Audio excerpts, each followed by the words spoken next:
G'day, Tragic here, and here is Yablamo. It's another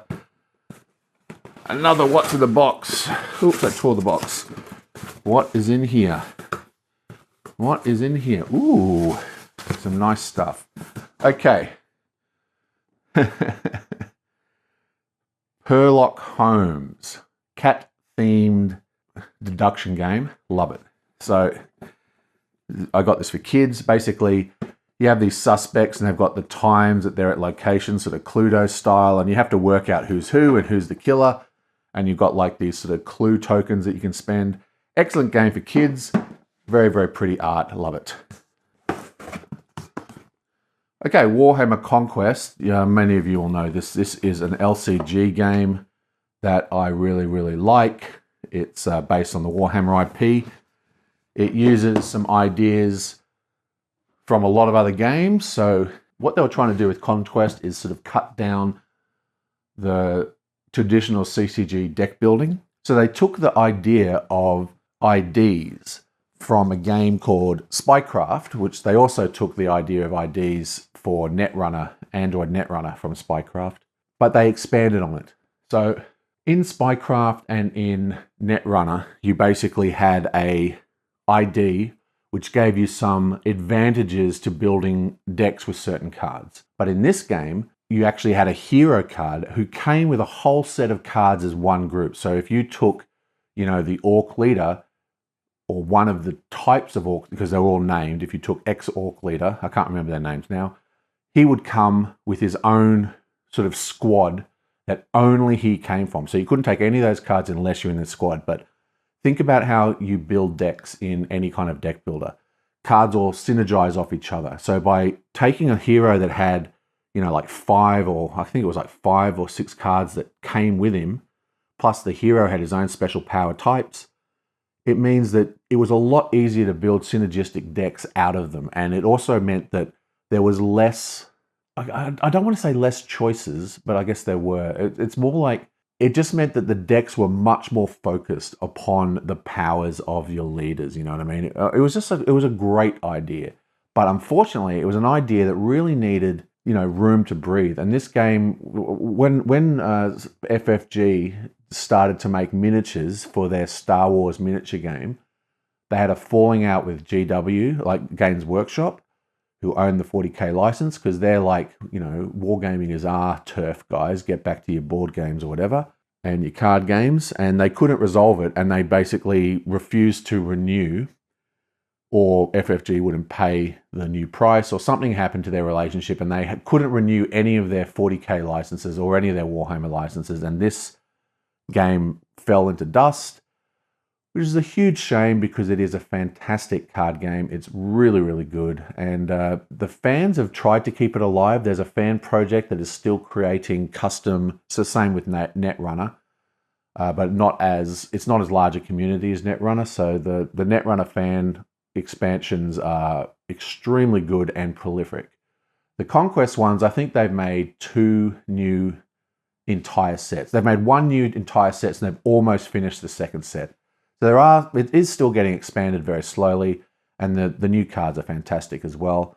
But it's just an absolute shame, because what this game really needed was to go for like 7 years minimum and have a huge card pool so you could get more variants from this great idea of squad-based leaders.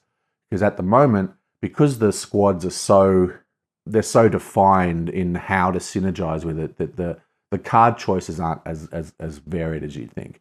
On the plus side, this is one of the easiest LCGs to just get other people to play.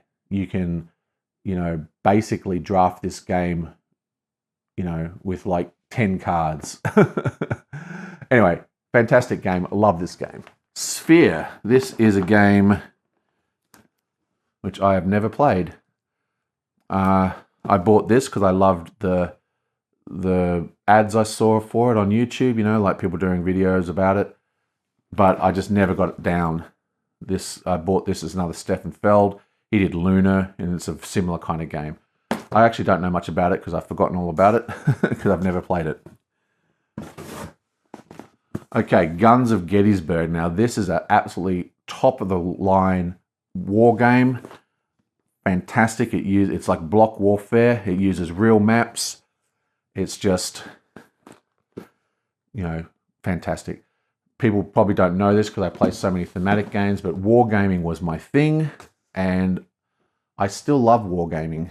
I just never get to play them anymore. It's like, as I got older, it's just, I can't sit down for 4 hours to play games anymore, Like, I like games to resolve in about 2 hours, which means with drinking and chatting, you're looking at a 3.5 hour, 4 hour session. And that's about all the time us old folks have with, other commitments in our family.